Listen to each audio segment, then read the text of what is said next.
Sa video, ipapakita ko ang respiratory sign na napansin na meron dito sa puppy na to at ang late stage ay ang seizure. Most common signs na makikita nyo kung ang inyong aso ay merong distemper.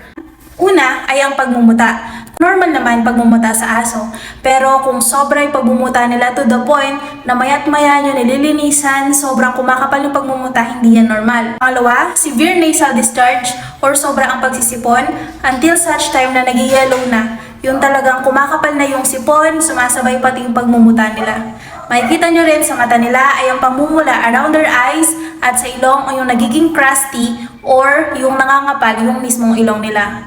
Pangatlo ay ang pag-uubo or severe coughing. Kasabay ng non-stop na pag-uubo ay ang pagmumuta, sobrang pagsisipon, until such time na mapansin nyo mainit na ang inyong alaga, pwedeng mag-cause na humina sila kumain hanggang sa hindi na sila kakain. Next naman, ang check nyo ay yung kanilang mga paw. Makikita nyo na before malambot naman yung paw nila, hindi ganun katigas, pero habang nagmumuta, makikita mo yung mga symptoms na to, mapapansin mo rin yung kanilang paa ay sobrang nagka-crust, parang mga kalyo na tinatawag natin sa tao, lalong-lalo na kung puppy yan or biglaan, and merong pagmumuta, pagsisipon, hindi yan normal.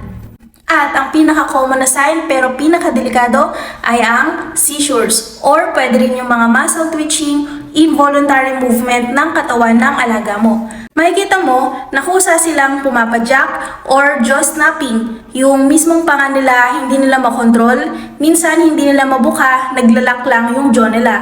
Meron din yung mismong head movement nila, head pressing is paulit-ulit, hindi natatanggal, and merong time na habang nagsisisure ang inyong alaga, nagbubula yung kanilang bibig dahil pati yung jaw nila naglalak na rin.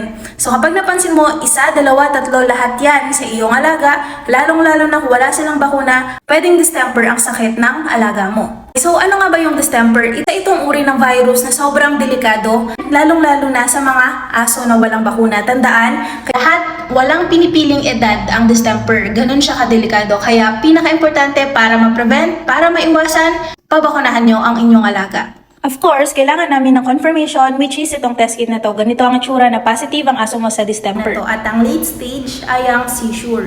So kung itong mga sign na to ay napansin mo sa inyong alaga, ibig sabihin possibility meron silang distemper. Ang pasyente ko na to ay isang rescue lang ng good citizen. Gusto niya lang ipagamot pero only to find out distemper pala. So ibig sabihin doon sa area na yon, possible merong distemper, merong virus na kumakalat doon sa lugar na yon. So isa pang importanteng gawin nyo as fur parent, be vigilant sa mismong environment kung nasa ng inyong alaga kasi pwede silang makakuha ng seryosong sakit. Yung mag-cause na mahawa sila or worse, pwede pa nilang ikamatay. Biro ang distemper, may nakaka-survive, meron ding hindi. Ang pinaka-importante is para maagapan, pabakunahan nyo ang inyong alaga.